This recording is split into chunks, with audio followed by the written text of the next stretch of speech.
What is up, everybody? This is Jake with the Evolve Your Fitness podcast. I'm here with JR Howell, and we're here to just talk about random topics about CrossFit, both on the sport and affiliate side.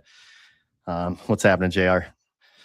Yeah, how's it going, man? It's Thursday is a good day. We were actually talking before we went live about how Thursday you need some content to digest because usually people are taking it easy at the gym, or maybe they have limited hours, or maybe they're not coaching as much. Like I know for me, I jumped into a class this morning, but then the rest of my day before I get the kids is going to be cleaning the house. So I need something to put on YouTube and just kind of have some background noise. And what better than maybe some things that you agree with or disagree with when it comes to fitness. So Oh yeah, no, I love it. It's I got the same thing. This Thursday's my day to do projects around the gym. So one of my buddies and clients built like a sled handle holder thing out of wood, and so I got to paint it and then get ready to mount it to the wall and stuff like that. So yep.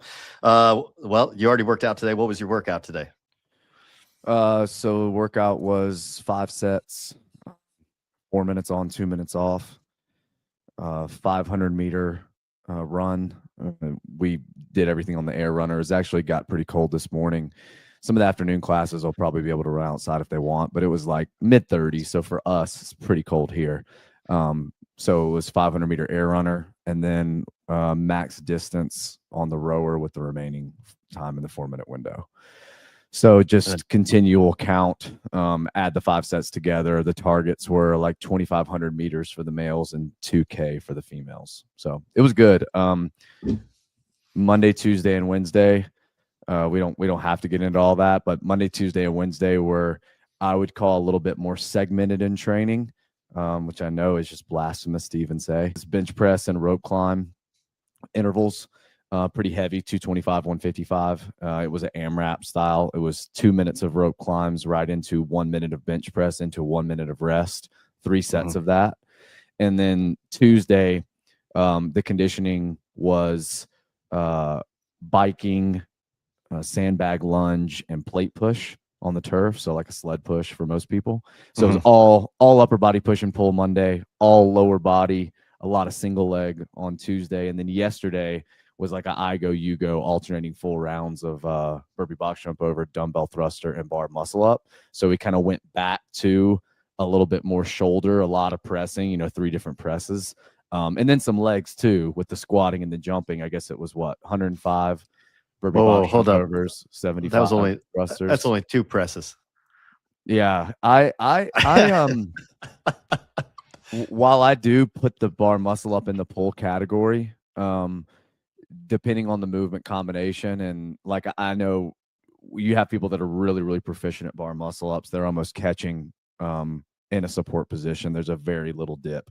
And then depending on the workout, like that one yesterday that had the press off the ground and the press overhead, most people that usually catch high were kind of catching on their chest, and they're actually doing like a full dip out. So yeah, I mean, I will always argue for a ring muscle up being a little bit more of a press and a bar muscle up being more of a pull. But for most of the population at my gym in that workout, it was a pressing shoulder fatigue workout. So like you see 3 days of like very targeted muscle groups. So yeah, like while there's been a lot of discussion, I would say over the last, at least since August, but maybe even since like 2023, I think, or 2024 regional semifinal stage, are the machines taking over CrossFit in the affiliates and in the competition space. And I don't think anyone could tell me that if they looked at that week of programming for my gym, that what I have programmed today with running and rowing for those that are going to want to go in and put out some intensity, or just put out some relative intensity based on the juice that they have, whether they came all 3 days or not. I don't think anyone could argue with me that that's not a very appropriate thing to program for the gym for today, for what they've done this week. Not that it always has to be that way, that's just kind of the rhythm of how I program. Thursdays and Sundays being rest days for some people, but for some people, maybe being some of the only days during the week they can train, it's usually a little more lower impact, a little bit more machine work. I mean, yeah, they're still running today. We could throw double unders in there if they hadn't done a lot of bounding or jumping during the week. But yeah, that's something I'm curious to know your thoughts of, as far as I think Mason's video, and I guess he maybe put it on Hiller's channel. Stevan's been beating that drum for a long time about hates the machines, and when they first started, we don't use machines, we are the machines. He's been around for forever, and the rower was always used, but other than that, we ran and we did double unders. And as far as like a monostructural stuff goes, if you go way back on main site, 2001, 2, 3, you see biking on there all the time, all the time. Bike hard and fast for a mile, get off and perform 10 heavy bench press, rest until fully recovered and do it 5 times. Like what that would be a days of programming. And then afterwards, accumulate 3 minutes in an L sit hold, right? Something like that. Yeah. So we would see a lot of, I think Greg meant that to be actual biking and not with a stationary bike, but I don't know. Maybe a lot of people had them. Maybe a lot of people didn't. I think He had a fleet of bikes. I think the biggest point of contention for a lot of people around this topic has to do with the CrossFit Games and the validity of the test, and how machines inevitably will reward the bigger, heavier, longer athlete more times than not. And if you took something like 100 calories on the Echo bike and did 100 burpees over the bar instead, the people who are at a little bit more of an advantage are flipped.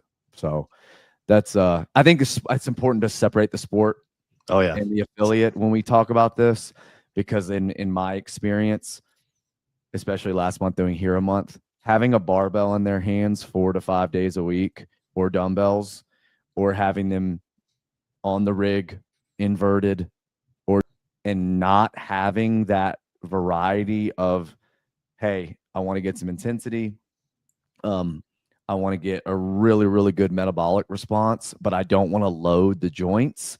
It's really, really hard unless you are a gym that's saying you will not come in more than 3 days in a row. The gym is locked. Sorry. Go for a walk, go for a hike. It's going to be really, really difficult not to program some of the machine work. So that's kind of, obviously I care a lot about the sport and the totality of the test, and I think it has skewed over the last few years to the machines. I think they're great training implements. I think people should be using them in training a lot to prepare for the sport. But on the affiliate side, I know for me, people love variety. They love variety. And that's what CrossFit is, right? If we're running 2 or 3 days a week, let's just say we're running twice a week and we're rowing once, I would argue that we're probably not metabolic conditioning enough, or in a long enough time domain to where we are really supporting the base of the pyramid. Now, I just may be wrong and people may disagree with me on that. That's fine. But I think that incorporating those cyclical movements, you get some wear and tear, plantar fascia, calves, Achilles stuff, just pounding and running or jumping all the time, and that being the only thing you do. Maybe we row once a week. Who's going to program rowing more than once a week? Not many gyms. So I think having some bikes or having a ski erg, doing some intervals another day a week, I think it's really good for longevity. So that's kind of where I'll leave it to you. I know I've been rambling, but that's you're good. Those are my general thoughts behind it. Yeah, no, I don't feel bad about rambling. I got you on to get your opinions and for you to talk. But let's start. Let's start on the CrossFit Games side, and then we'll move to the affiliate side, so we can kind of separate it out. And then that even separates down into, even on the game side, training versus competition. And I'll start off with I don't like the machines in in the sport at all. Like not at all, but I think they're overused. And I have some questions on how they're used. Me and you have had this discussion. I think part of your problem would be fixed by switching to meters instead of calories. Um, that and to me, it's like mind-boggling that it's not meters. Because to me, the whole point of monostructural items is to travel, and so it doesn't make any sense to me for it to be accumulated in any other way of this weird arbitrary calorie thing. I know it rewards better, but it's never made sense to me. But that's another, we can talk about that another time. But and it's not that I'm against rowing or biking. I just think it should actually be a real implement at the games. I know we struggle with the biking and not dying while we do it. But that, yeah, I think it should be real. But to defend the machines, I know they said, well, every machine, it's going to be the same person who wins every time. For some reason, nobody cares if they have multiple versions of squatting, overhead squat, front squat, and Colton Mertens wins every time. And I'm a Colton fan. I'm rooting for Colton. I love it every time I see a squat workout come up. But to be like, well, the same people win every time. It's like, well, yeah, but we have a bunch of movements where the same person wins every time. And I feel like the machines kind of got unfairly picked on in that realm. Yeah, I agree. Just to kind of interject there, hearing that point made a lot of sense. And I think we need to dive in a little bit more than to just say a row is like a deadlift, and a bike is like a squat, because they're only similar up to a point.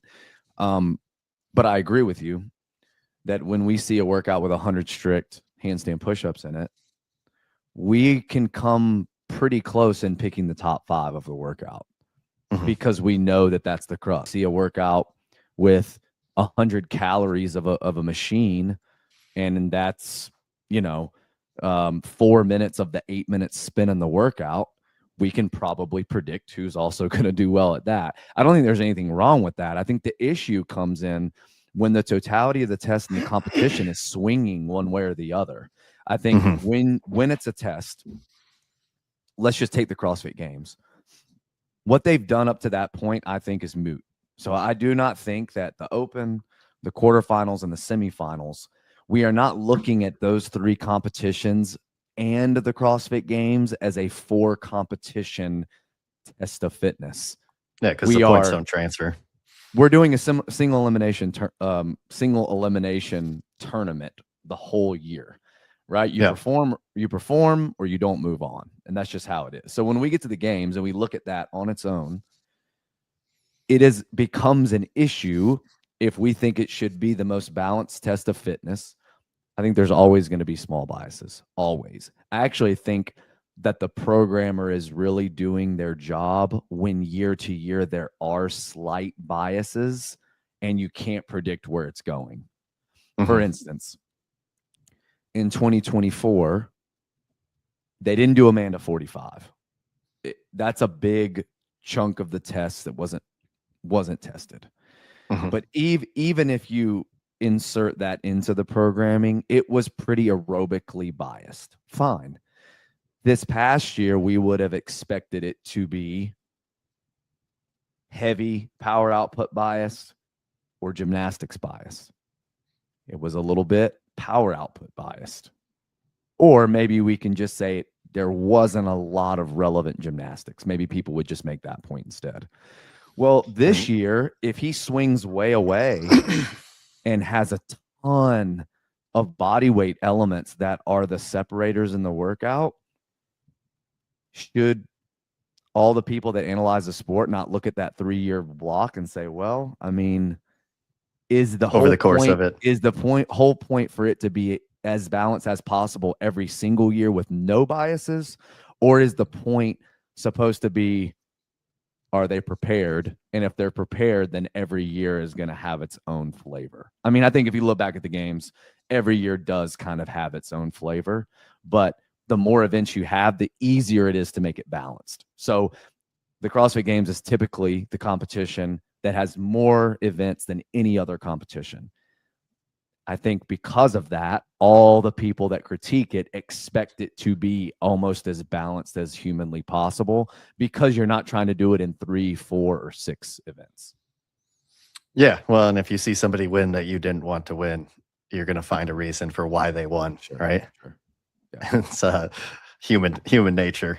Yeah, I mean, I like that. I will say in your mind, the more events you have, the better chances you are of it being balanced. But in the wrong hands, it could be it could go the opposite way. Yeah, that's true. I just think that it's a lot harder to mess it up the more events that you have.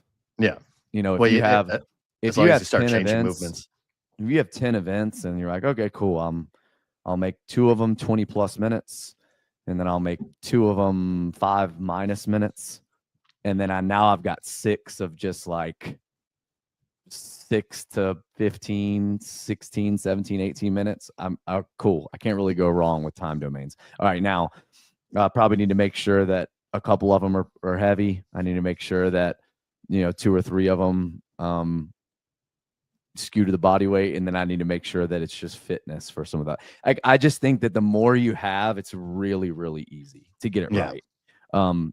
It's it's easier to get it right because you have more opportunities to check boxes and turn over stones that might not be possible to overturn with less programming. Like programming competition with 6, inevitably you have to make some decisions. You have to say, okay, I really, really want to test this like fast grunt work, odd object, sprint style workout. But then also, I need to make sure that like there's some strict pushing and pulling. Which one is more important? The way we define fitness, it's the latter. I want to do the former, but it doesn't make as much sense. And which is more important that we make sure these athletes can do? Just take this pile of stuff and move it over there, and then when you get it all there, move it back? Or can you get upside down, or can you press your body weight off the ground, or can you climb a rope, or can you I mean, we all know the bread and butter is usually the more important thing to test. So that's a situation where at the games you can do both, but maybe in a 6-event competition you have to make a decision. Which one do I do? And then you're like, I didn't really do any like strongman grunt work, odd object stuff. And then what do we always say? Well, that's what the games are for. So we'll just wait to the games and do it. They do anything like that? No. It was in an arena. They carried a yoke 200 feet. And unless I'm forgetting something, did they didn't have a sandbag workout, correct? There was no sandbag at the CrossFit Games this year? Man, which is kind of glossed over, but I'm pretty sure it wasn't. And so, which Jason would have excelled at as well. Sure, as well as he, just like any kind of sled variation, he would have excelled. Yeah, so they could take out a machine workout and put in that, and yeah. So again, I mean, there's a lot of other things that come into play there with the venue and the layout and the equipment limitations and all that stuff, and I get all that. I'm just trying to when we put things into buckets and we say, okay, to find the fittest on earth, what do we need to test the most? I think bringing it back full circle to the initial conversation. Running, biking, and swimming, I think, should always be at the games. Always. Swimming is the one that I'm not sure about swimming. I have a hard time with swimming because I think that if you grew up swimming and you swam until you were 8 years old and you never get into a pool, doesn't matter your fitness level. You go to the gym 3 days a week and you jump to the CrossFit class. And I'm training to be at the CrossFit Games. And I am a machine. And I swim twice a week. And we get in the pool and we're like, all right, cool. We're just going to swim a 500 in this pool. You're going to dust me. Yeah. Like you're going to dust me. So I think it's such a niche skill that it does not really reward fitness as much as just it rewards the skill. Your exposure is what I was going to say.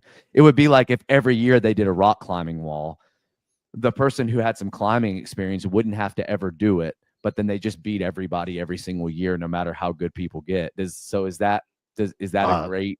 Is that I feel like you'd have a better chance at the rock climbing wall. you know, Sure, but than you're swimming. probably still not going to win. I do think swimming though is really just important to survival. To I think it's an amazing aerobic workout. I'm excited to see it come back. To your point though, should it be in there every single year? Maybe not. But I think if you're having at least 10 workouts, I don't think I think leaving swimming out, because I know what it does to the leaderboard, it's very important to have it. Yeah. There are people with obvious swimming holes. They're never going to get that chance on running. So if someone just is not a good runner, they are never going to get a CrossFit Games with no running. So Hmm. they cannot escape that hole. But if someone has a really, really big hole with swimming, or they don't know how to ride a bike, they can luck out and just not get that. Uh, are we confident saying that's the fittest person on earth? Like maybe we are, maybe we aren't. I know that not everything can be tested every single year, but when it comes to monostructure, do we think it's more important to have some kind of swimming every year, or just a bike variation on a stationary bike? I would argue that the swimming is more important. I Well, because it's actually moving. Yeah, I'd go with the swimming. Although this ties into a later topic if we get there, but stuff about testing specific things as opposed to having a balanced enough workout that people can pull themselves out of a hole. I'm a huge proponent, and I feel like you're almost the opposite. But if you are good enough at your weakness that it can be covered up by a strength, I think that should totally be okay. Um, like I think a weakness should only be able to be exposed if it's so freaking bad that you cannot cover it up and you can't even perform it well enough when it comes up to get a chance to cover it up. Um, yeah, I don't know. That's kind So of no, that's good. Yeah, let's dive into that, because that is I think especially when I program Crucible, I want to make it pretty clear what's being tested event to event. mhm. So that you can look at it as an athlete and as a fan and just say, okay, my midline's going to get hit hard here. If I have a hole here, I'm in trouble. Okay. Um, my pure engine's going to get hit here. Okay. If I have a hole, it's go down the list, right? Strength, whatever. The way you kind of look at it, and I would give Rich a lot of credit here, where, and I've heard him say before, he does not like it when everything in the workout doesn't matter. Not that it's going to Yeah, decide the workout, but that it's relevant. I So agree. his mindset from a programming standpoint is, if we have a couplet, both of them need to be able to affect Affect. the Yep. time. Position And changing. if we have a triplet, the same thing could be said, right? And I think that's great. What I think will inevitably happen, unless you're really, really good, which he is good, um, is you make all these tests that you think are balanced, and then you look at all of them and you find that there were some holes that people maybe had that you didn't dig deep into enough, and they were able to kind of slide by with it. Now, to your point, let's just take a workout like let's take 20, let's just do a die-in variation because it's easy to talk about. 21 15 9, strict deficit handstand push-up, let's say like a 9-inch and a 6-inch deficit, and then 365, no, let's make it heavier, 405 deadlifts. 20. 404 Did you say 405. 21, 15, Yep. 9? Yep. Let's just do it, because I think this is what you're talking about. Mm-hmm. If you make the deadlift too light, and you could probably do 365, if you make the deadlift too light, then no matter what, Just the handstand push-ups. it's just the handstand push-up. You can't pull yourself out of the hole because you're a stronger deadlifter, because it's not heavy enough. So to your point, if you have a workout, especially with a strict gymnastics component, like a legless rope climb or whatever, a pegboard, deficit handstand push-up, any of those that tend to be like leaderboard flippers, Mm-hmm. you need to have an accompanying movement that will expose someone in the same way, is kind of what you're saying. Yep. So you have to be able to do the thing upside down, but if you're not strong enough, you can't express that you can do the thing upside down. Likewise, it works the other way. If Yep. you're a great deadlifter, but you can't press yourself off the ground, then it doesn't matter how good of a deadlifter you are. So Yeah. that's kind of to your point. So now I think we get into the conversation of, if that's the way you feel about it, good luck with 6 workouts, making sure that everything is tested. Uh, yeah. Well, and I will say, Because couplets are easy to do that with, and mhm. triplets are generally easy to do that with. When you get into quartets and triplets, good luck making everything as relative as everything else. It's just not going to happen. It's not going to happen. There's going to be, like, let's just take a 100 chipper of any kind.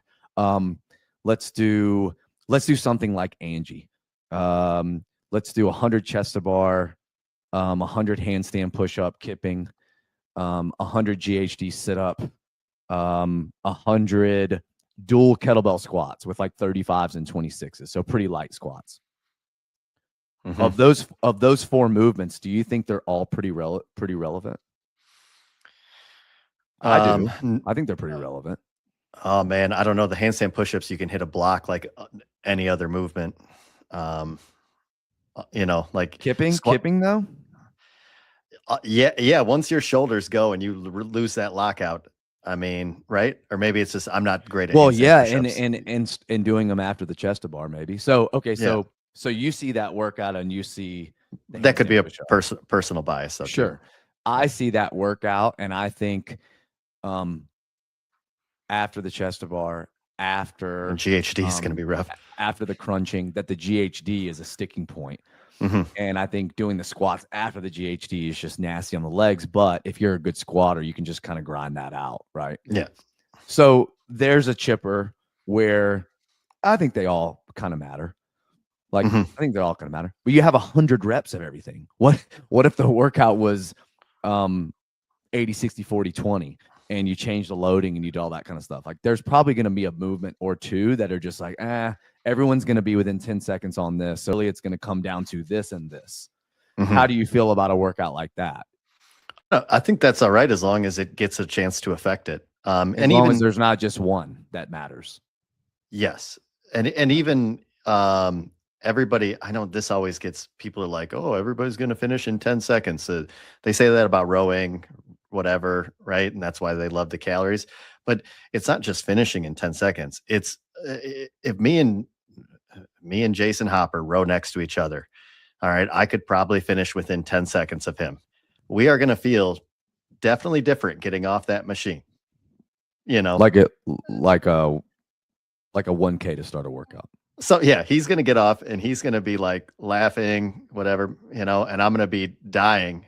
And when I go to pick up the a barbell to do a clean and jerk, I'm gonna be doing threes and he's gonna be doing tens or whatever else. Sure.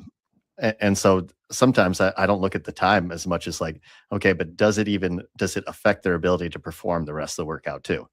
Mm-hmm. Um, Yeah, and you're right. Like, if I'm honestly too, because we have had this discussion / disagreement, and I think that if you're going to put a machine in a workout, now this is before they kind of took over, and you were used to seeing them in half of the tests, which I vehemently disagree with. mhm, When they do pop up, I think they need to affect the workout. Now, mhm.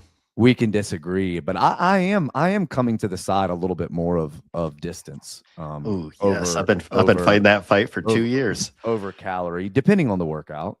Yeah. But to your point, if we're doing Jackie, you're doing Jackie against Jason, Hmm. and straight up Jackie, like they did at regionals, Hmm. and you're gonna go unbroken on the thruster, and he's gonna go unbroken on the thruster, and you're both gonna do the 30 pull-ups unbroken. You have no choice but But to to row send harder it, than you oh want yeah. to.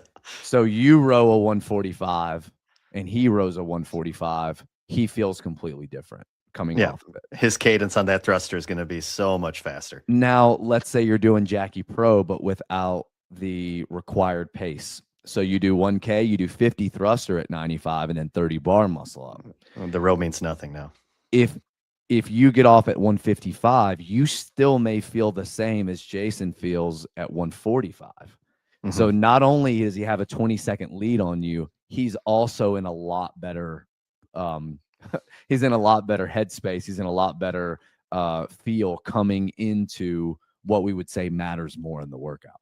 Yeah. So when you see a workout like that, to me, that is a situation where if we did 100 calories, it would create a little bit more separation so that the machine did matter as much as the thruster and the bar muscle up mattered. I think when you do distance to start a workout, because everyone knows, hey, if I do a 145 or a 142, that effort's going to feel a lot harder, but 6 seconds is one bar muscle up. No, 6 seconds is a barbell break. Not even. It's probably longer than that. Then I think that's when everyone looks at each other. I would love to ask some competitors, but I think if they saw 100 calories, and Jason knows, okay, if I hold a 1600 versus a 1400, I'm going to have like a 12 or 13 calorie lead coming off this versus I'm going to hold a 140 versus a 145. He's only going to have a 10-second lead coming off of it. That's where I think it depends on the workout, basically, is what I'm saying, where sometimes calories are more appropriate and sometimes distance is more appropriate. My only argument for that is, so you can't do that with running, right? And running is the same way. They've done the studies on that, WOD science, but basically the faster you run, the more energy you expend, regardless of how good you are at running, right? It becomes exponential. Well, the faster you go on anything, the more energy you're going to expend. Yeah, but running doesn't have a comparison where if you go harder, you get more separation. And so there's nothing to test running on the ground other than just displacement. You can't test power output Exactly. And so when you do that with the machines, now you make the machines more valuable than even running.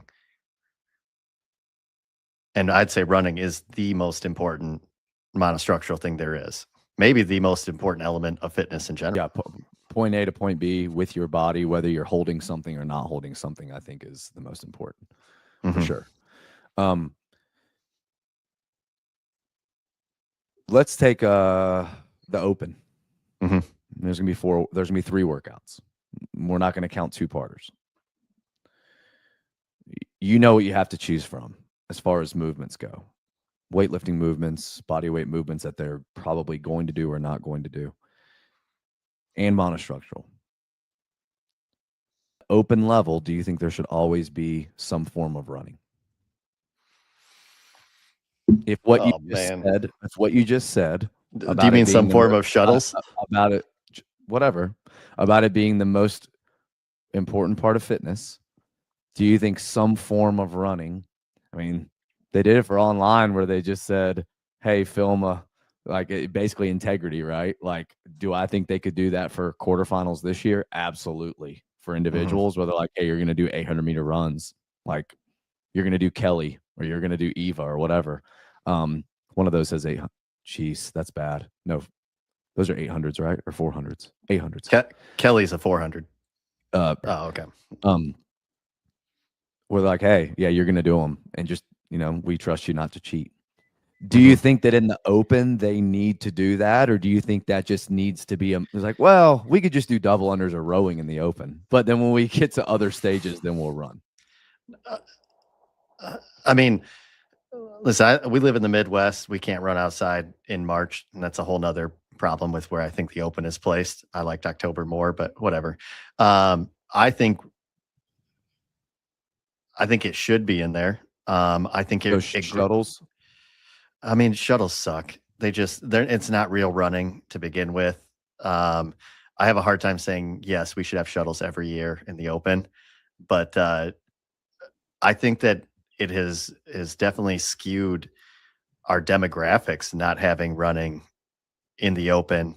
And then it skews how people program inside their gyms, because it's not going to come out in the open. So why waste the time where we have more of a chance of rowing? It's cold outside for almost everybody in the United States that's doing the open. So like I will make sure that we still do some running. And sure, we have the luxury of having some air runners, which is better than nothing at all, because I don't want people to get ready for Murph. I'm like, we haven't been running at all. Like, Yeah.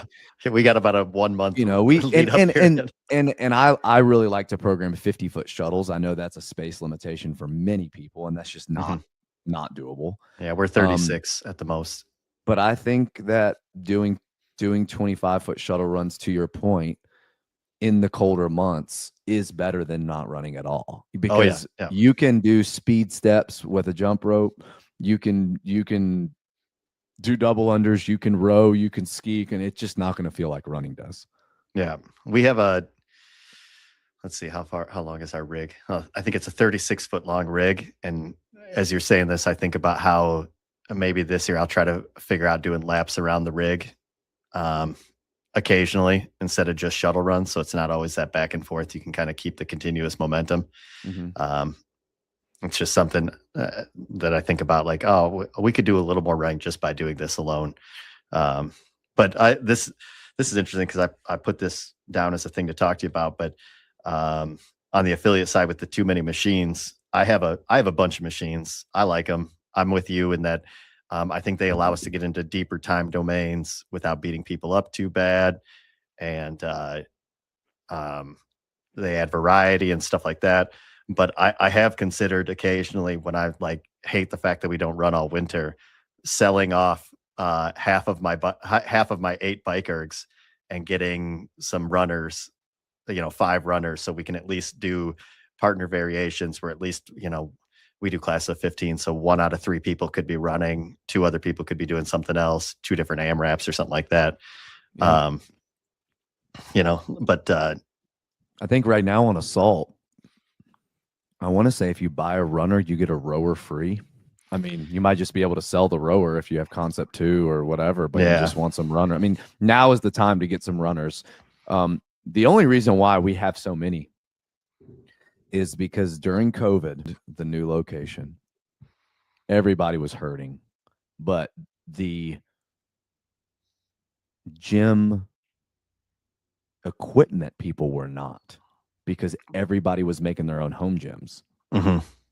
And Assault did 0% financing for 2 years on runners.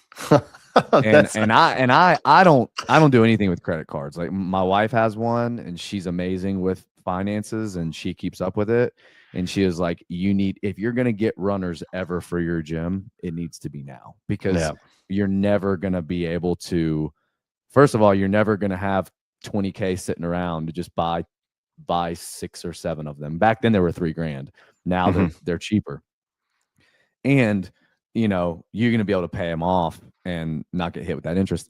So that's why we're able to have the runners, and I think it's great. And I think there are too many gym owners out there that say, well, I can't really have 3. Like, you can do big things with 3.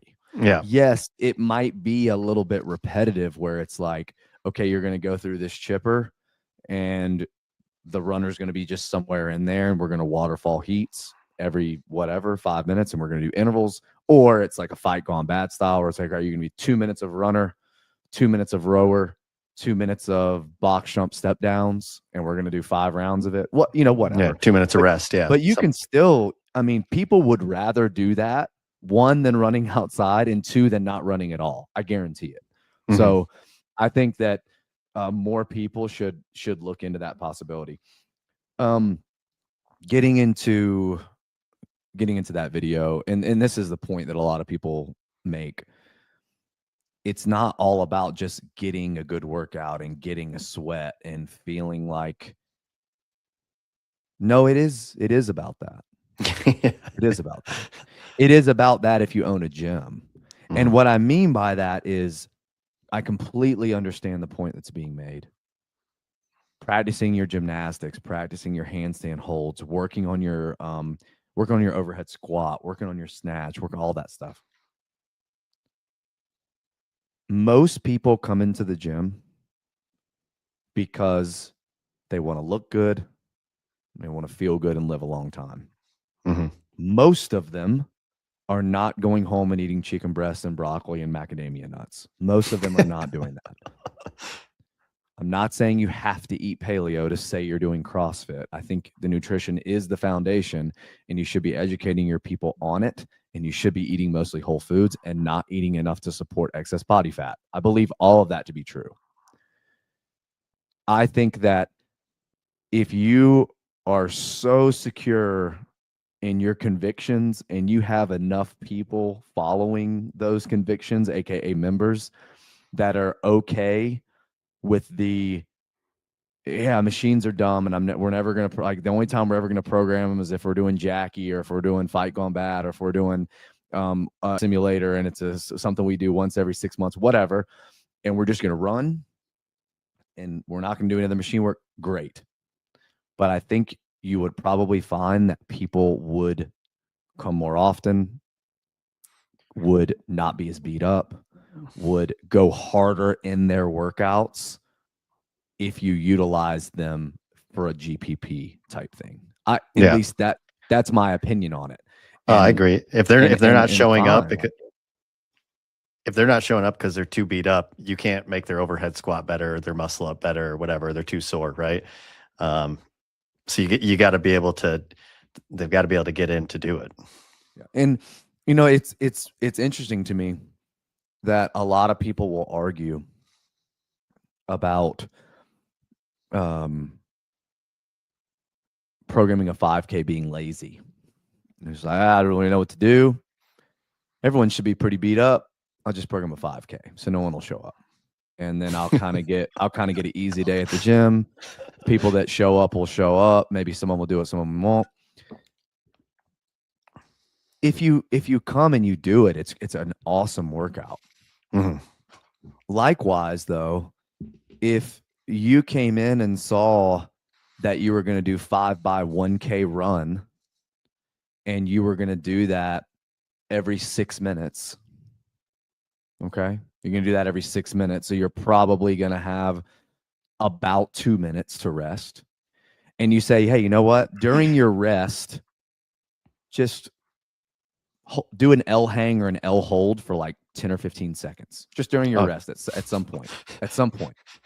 Or get a PVC pipe and do 5 slow overhead squats, right? And just that's how you're gonna flush your legs, or what if you want to try to get sciencey about it. But that's just what I want you to do during your rest, right? It seems a lot better. I bet you that it's still 5K of running. The intensity is probably going to be higher. People are still doing something that they see as like mixed modal, or they're still like, it's not just a single modality day. Like I think there's a ton of utility in just saying, I need you to be able to do this 5K though, and just hurt for 20 minutes. Awesome. Good luck convincing everyone that they need to be able to do that.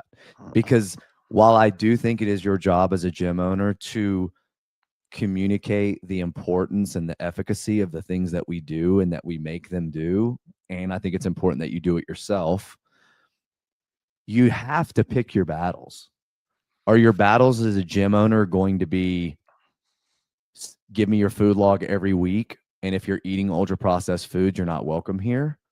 Is the hill that you're going to stand on, hey, we are going to do classic heavy day every 10 days and a monostructural single modality movement, 2K row, 5K row, 10K run, whatever, every 10 days. And gosh darn it, if you don't show up to these days because I'm going to force feed the importance of them, you can find another gym. It's all about what you want to do. But I think most people would agree that people like me and you, it's already a labor of love. No one is doing it to become a millionaire. So is it going to be more enjoyable for you to see people come in on those days that have a little bit of variety and be like, you know, I think it's awesome that you came today because you could have skipped it. And we're still like, it's going to be cool. Like we're going to do a 10K row and you're going to alternate back and forth with your partner 250s. Like, I think that things like that are just more palatable than I'm going to put on this playlist that you might like or not like, and just sit there for 10K. And when you're done, you're done. And Well, I'm gonna be cleaning the bathrooms while you do it. yeah, right. Yeah. Yeah, I mean, I think there's better ways to even do it. Like you could program the 5K run, but I would do it as the pinnacle or the end of a running program, so people are Sure, hyped. You know sure. what the last thing I want to fucking do is run a mile for time or a 5K for time, and I am totally unprepared to do it. I haven't been running a lot, and I'm just gonna sit there and feel like shit the entire time, and then also have a bad score. Like, if you wanna do that, I would program a progression week over week building up to it. It Yeah, kinda and that's another topic of discussion that I'm sure will be very polarizing of, isn't the whole point of CrossFit not to tell you what's coming and build you up to this, and to just, you have to see it and execute it without a running program or a lifting program you're going to have to 1 rep max your clean and jerk, or without a gymnastics progression or a personal trainer once a week for, isn't that the whole point? Now, I would argue that I'm on your side. I think when people feel like they've prepared for something, like if they sign up for a marathon, or if they sign up for a Spartan race, or they sign up for a powerlifting meet, I think there's something about knowing there's this thing that they're going to have to do that keeps them a lot more honest with their preparation for it, versus just showing up and being like, well, you guys came on the right day. It's a 2K row for time today. Yeah, but we only have 4 rowers, and like we don't row a lot. Like, should I expect to do well? Should I expect not to do well? Like, people care more than you think about stuff like that, I think. Yeah.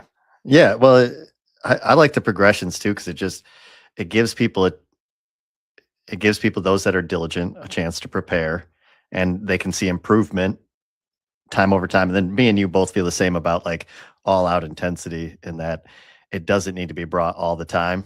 And if I'm going to send people into Can't be. dire straits, I'm going to make sure that they feel ready to do it. Yeah. Yeah. The thing about intensity, is that some people really don't know what it means, and you can't force them to know what it means. And likewise, you can't really do it 100% all the time, and it's just not possible. Yeah, no, So not for yeah, me at it's least. geez, yeah, that's a long discussion with intensity. What does it mean, relative intensity? If you're not making your members do something that lasts 1 minute and 30 seconds every 2 weeks, you're robbing them of an energy pathway that could be changing their life. Like, that's a whole, like, machines are a great place to start, and I think that's a lot more broad. But I think with more of these conversations, we can Oh get man, into some of yeah. those ones that will say that we're not even doing CrossFit, right? Shoot, I just spazzed out there. Oh, one thing I've noticed, that I know a lot of people shit on the EMOMs, but I have found for the people who don't know how to get intensity, an EMOM is the perfect way to teach it. Yeah, And as long as the work in the minute isn't over like 15 to 20 seconds, yeah, it's great. yep, For sure. because you tell somebody, hey, you have to get this done in this minute, and yeah, they'll figure out what intensity is real fast if you're smart enough to dose it right. Okay, Um, yeah. Okay, yeah, I understand what you're saying. I agree with you. I think that tough EMOMs will force people to do more work had you just changed the acronym to AMRAP.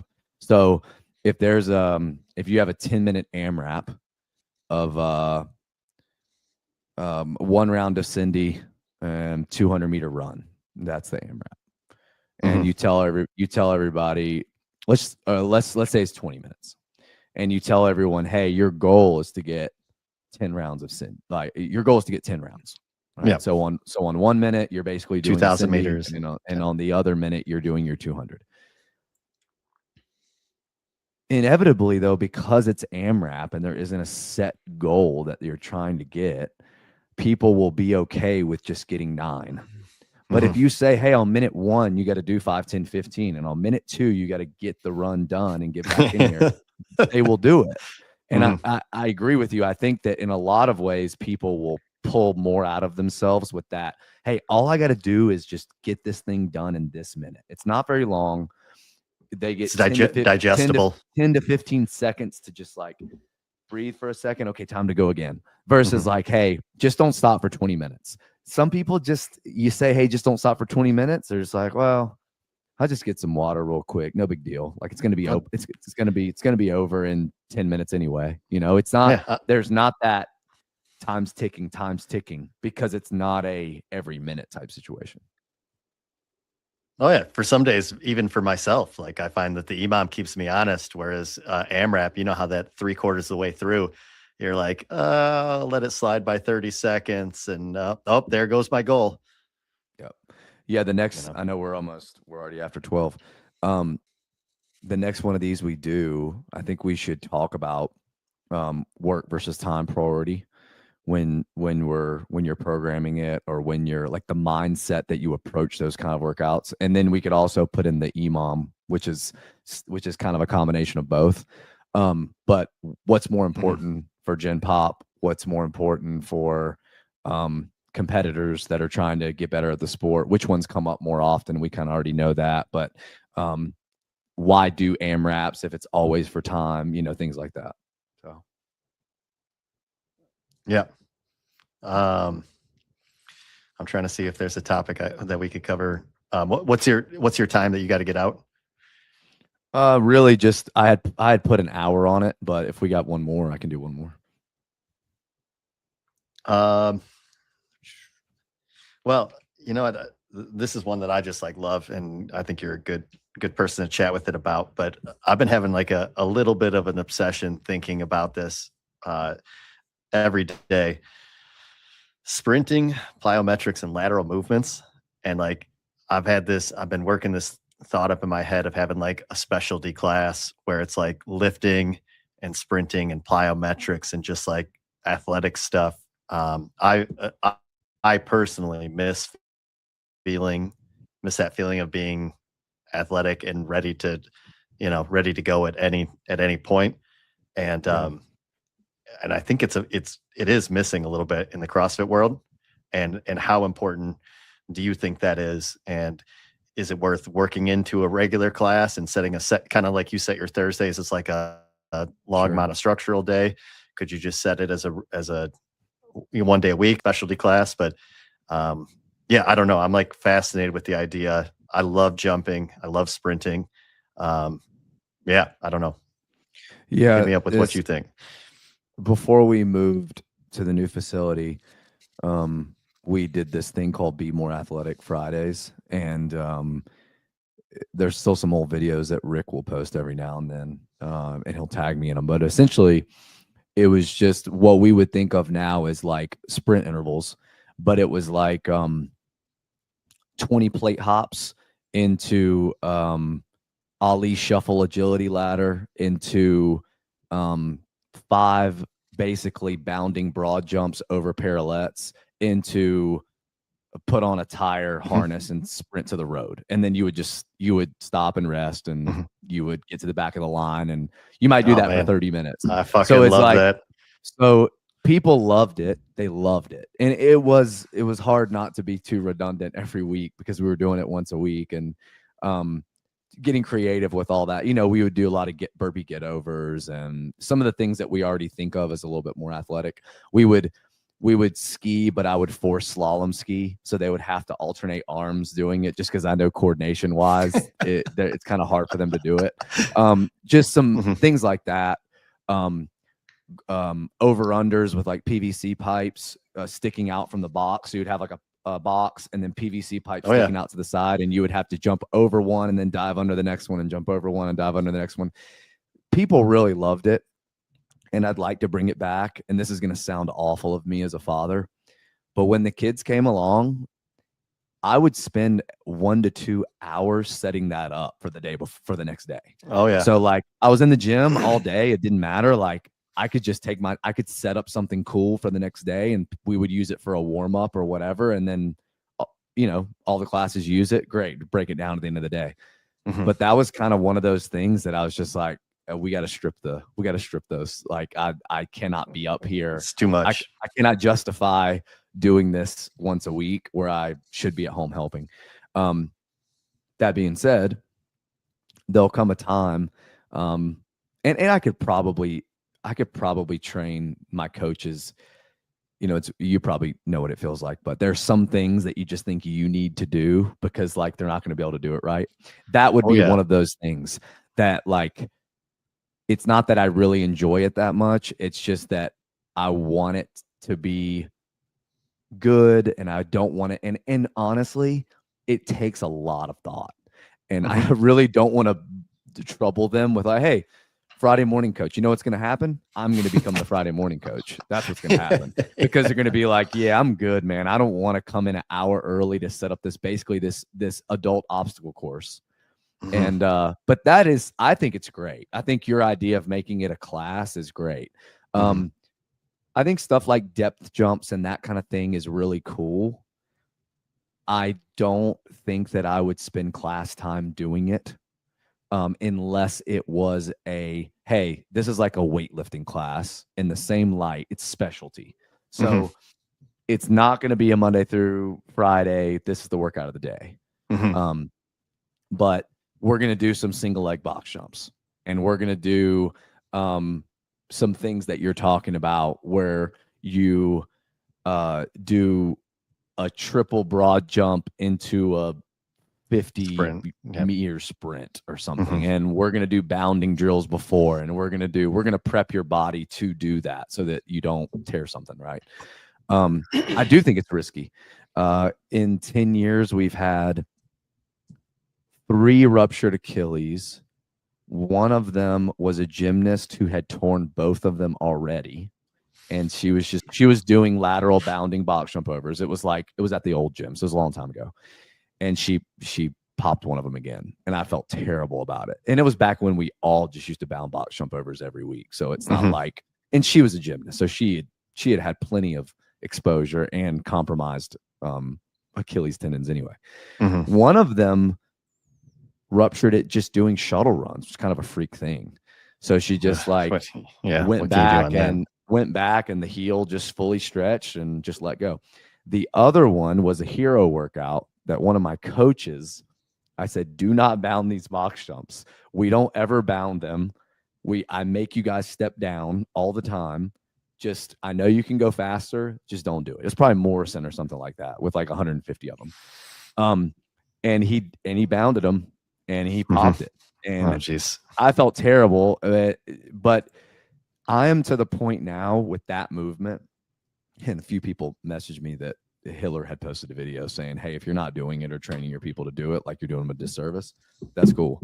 We just don't agree with it. And my mindset about it is, hey, if they cannot come in here and train, not only am I robbing them of something really important to them, just because I think it's important that they bound their box jumps, that's not a paying member either. Like I'm losing business. So we do a ton of jumping and bounding.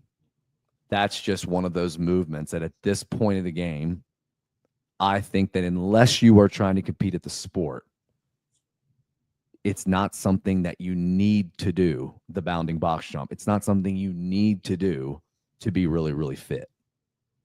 So this is a whole nother topic, but and my view on this always is I'm with you on that. During workouts, what are we doing? If we're going to do 150 box jumps, why are we rebounding it? It really kind of takes away from the whole act of jumping. You're kind of hijacking the system a little bit.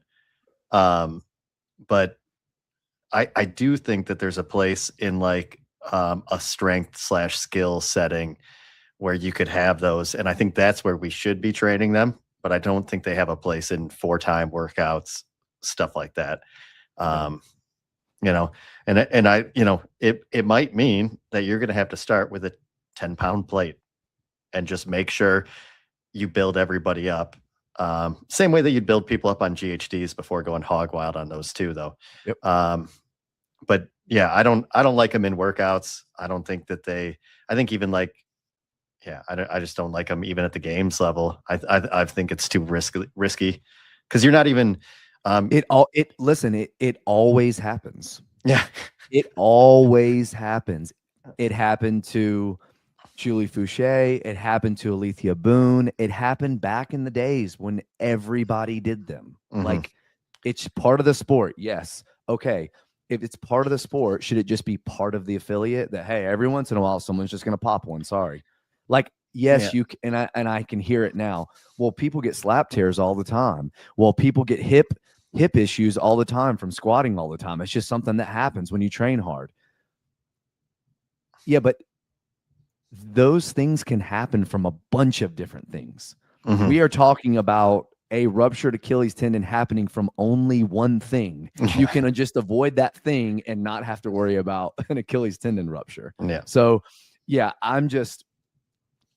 I have seen it happen more than enough times in 10 years and felt super responsible for it that I know it's not worth it to me. It's not Yeah. worth it to me to be like, I've built them up for this. Okay, today's the day. We got bounding box jumps and deadlifts. I'm just like, why do you want to put that stress on yourself? Well, I don't get it. and the angle is kind of unique, right? Because you're jumping backwards, so all the force is going backwards. You're not just redirecting it off the ground and back up. You're totally changing directions laterally and horizontally, um, right? And I think that's probably why the rebound and box jump's pretty tough because it's a little unique that you wouldn't really even see it in normal life, even playing sport, and it's certainly not doing it 150 times or something like that. Sure. Yeah, I think the way that people bound is also really, really bad when they fully let their Achilles tendon lengthen and their heel touches the ground. Your heel should not be touching the ground when you're doing that movement. It should not be. You should be staying on the ball of your foot the whole time. And maybe it's just because I played basketball and I'm just used to that repetitive, almost like a jump round hmm where it's just the ball of my foot over and over and over again. But it ruptures because it lengthens fully and then and then shortens really, really fast. Like the way I understand it is if you stay on the ball of your feet, your Achilles tendon is shortened.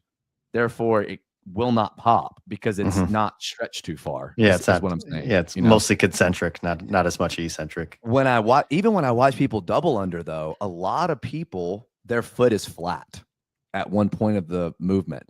I have never felt my heel touch the ground on a box jump over, even on a box jump over step down. I think when I step down, I stay on the ball of my foot before I jump over on the next one. Well, to be fair, you could barely walk touching your heel to the ground, I think, right? You're pretty I walk on my tiptoes. Yes, for yeah. sure. Yeah, I think that's why it's always people. I kind of feel bad because I can't empathize with them, but people talk about this sensation of if they do like clean and jerks and double unders or like 17.5, they do thrusters and double unders. They get done and they just throw their shoes off. And they're like, my feet, they burn so bad. Oh, And I'm like, I I don't. oh, What are you you never talking get that? about? I've never felt it before Well, it's because yours are in a constant state of duress, I guess. because I'm always, I guess so, really, because I'm always like, and that's probably why, you know, my, That's why you love pistols so much. sure. No, I have no problem with pistols. I just do lunges. I have no problem with that. Um, but yeah, it's the bounding conversation and the plyometric conversation. To your point, there's not a lot that we do that trains that form of explosive movement. You know, a snatch or a clean, yeah, it takes, less than 2 seconds, but you're you're not moving your body through space in a fast and explosive way. It's It's totally different. you are connected to an external load the whole time. Very, So I would say it's very similar when you're a novice lifter, right? But as soon as you get in more advanced, the whole stimulus of it changes.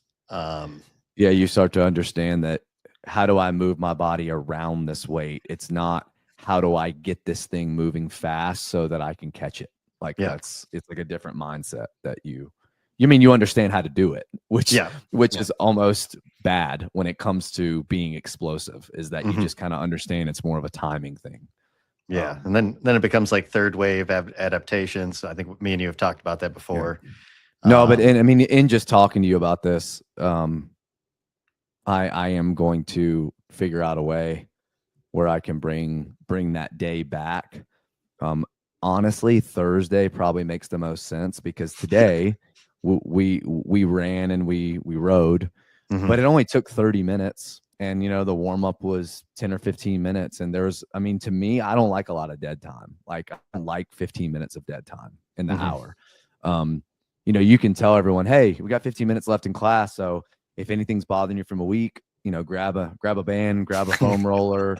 No one's doing that. No one's doing that. They're just going to sit around and talk, or they're just going to take off early, which is fine.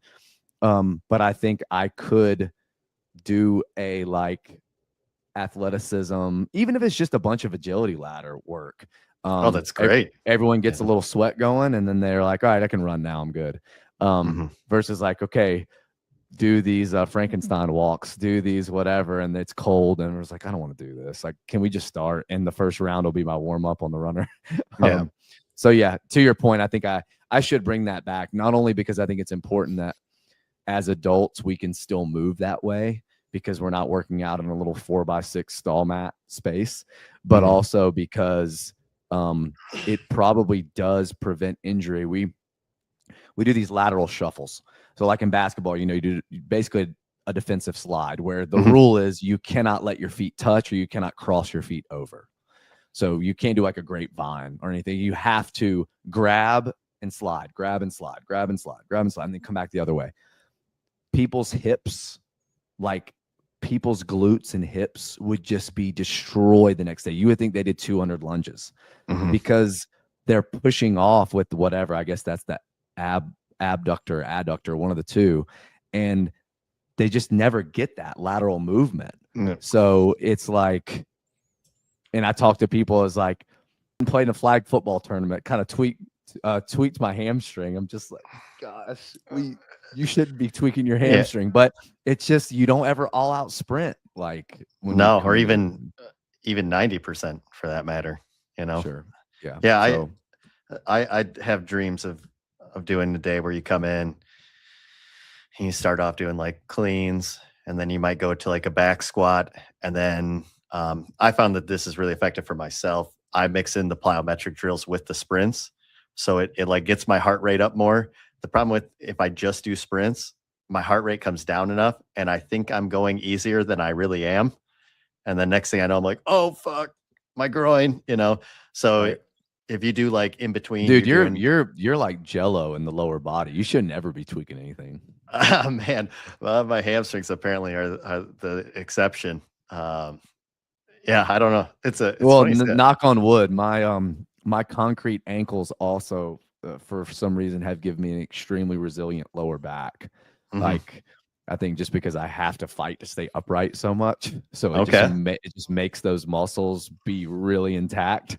To where like, hey, the only way we're going to be able to do this is if you guys can pull me, hold me up, keep me upright. Yeah. So I don't know. Yeah, with my age though, my daughter started playing volleyball and she's going to start basketball. And it's the first time that anyone's had any interest in basketball. Is something I'm committed to not pushing on them, even though it was like my first love. And I still do love it. I still follow the game a lot. I never play anymore, but seeing kids in the gym, like playing pickup while she's playing volleyball, I just feel that itch. I'm just like, God, I could just destroy any of these kids. And I haven't picked up a ball in like 2 years.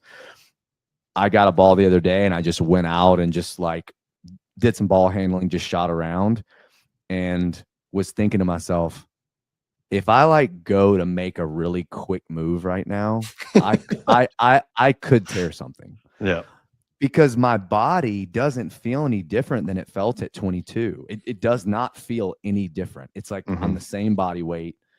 I'm not any bigger, maybe a little leaner, but like I feel like I could just do whatever I did back then. Your body is not ready to do those things. Like you tell yourself to like really push off and cut aggressively, you will tear a groin. Like it's just, It's It nuts. it's amazing. Those movements are so unique. I did a solo show, I don't know, 2 weeks ago, 3 weeks ago, and it was just about underutilized movements, and sprinting and plyos was some of the stuff we talked about. And it's just amazing how, dude, when you do some sprints, your lower body, the nervous system twitch you get, you just realize that like this is like so unique and so amazing, and nothing compares to it. Um, that moving fast. It just, to me, it feels like this is what we were like made to do.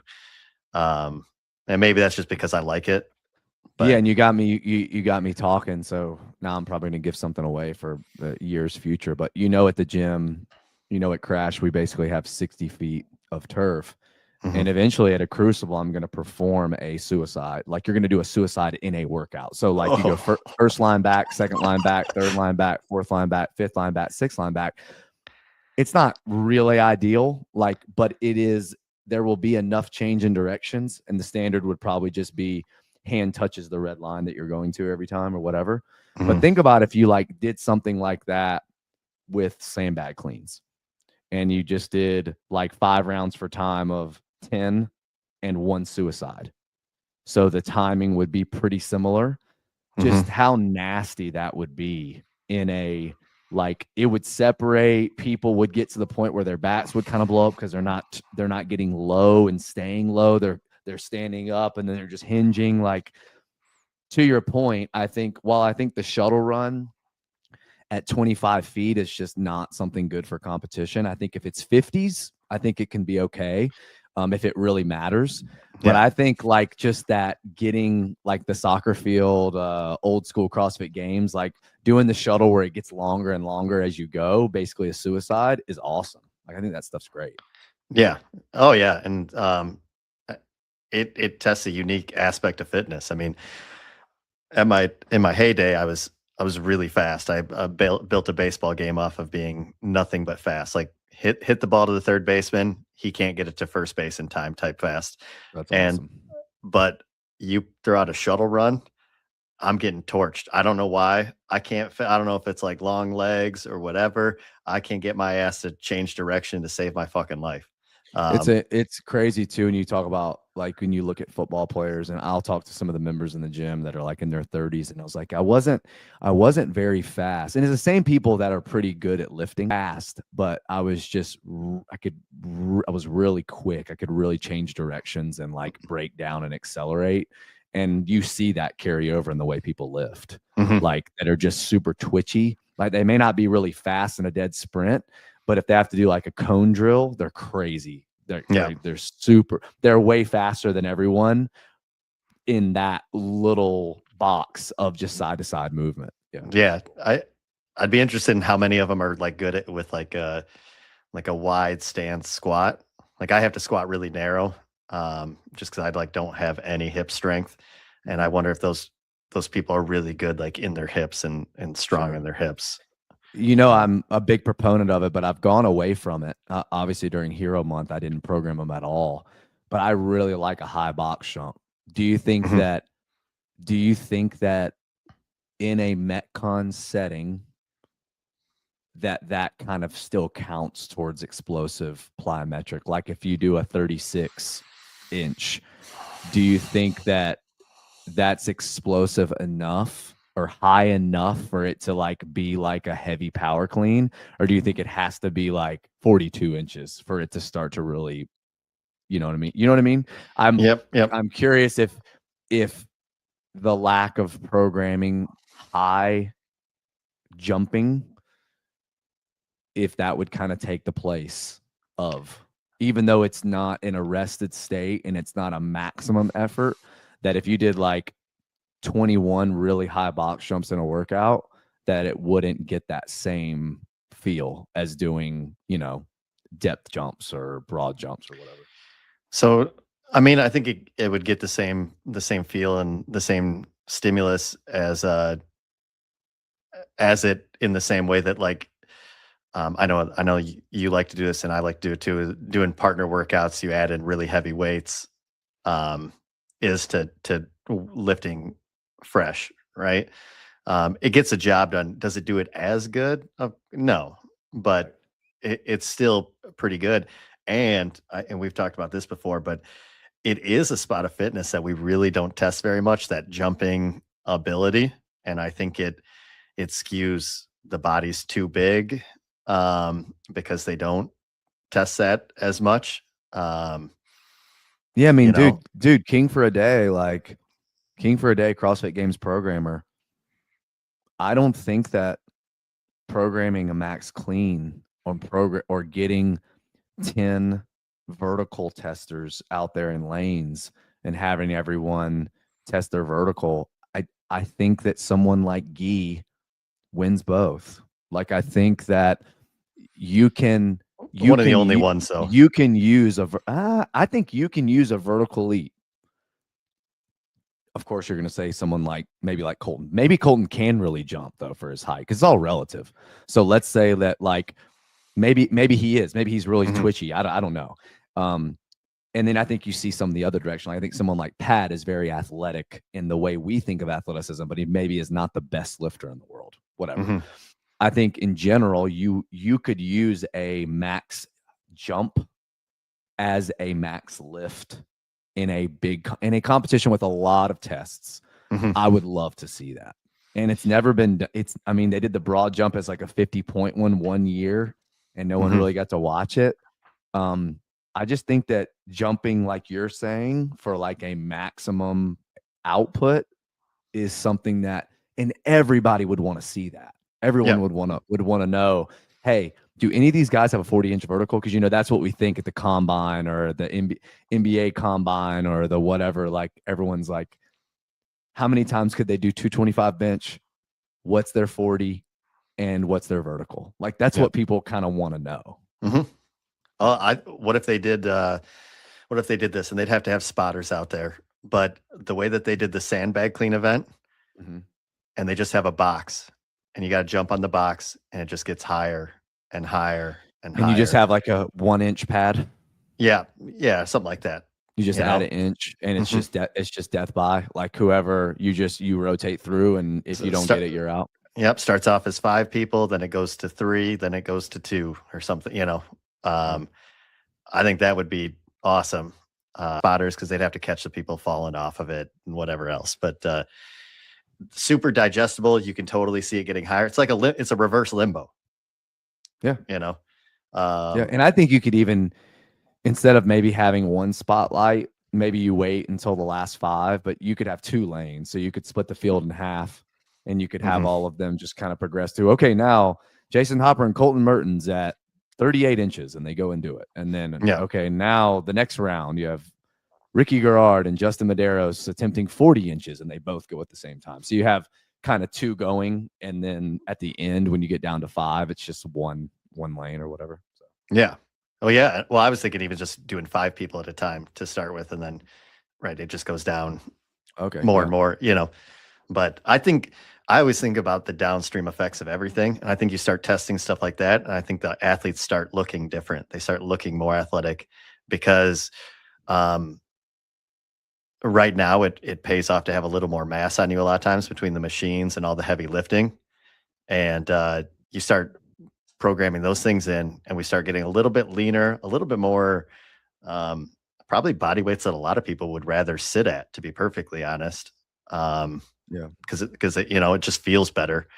And yeah, it's just something I think about all the time. Um, I don't know. Yeah, cool. I gotta try to I got like an hour until I gotta pick up the kids, so I gotta try to clean this house a little bit. All right, sounds good, man. Well, I'll let you go. Thanks for coming on. That was great. Yeah, And let's do it and again. where can everybody find you? Tell them you want to tell them all your stuff.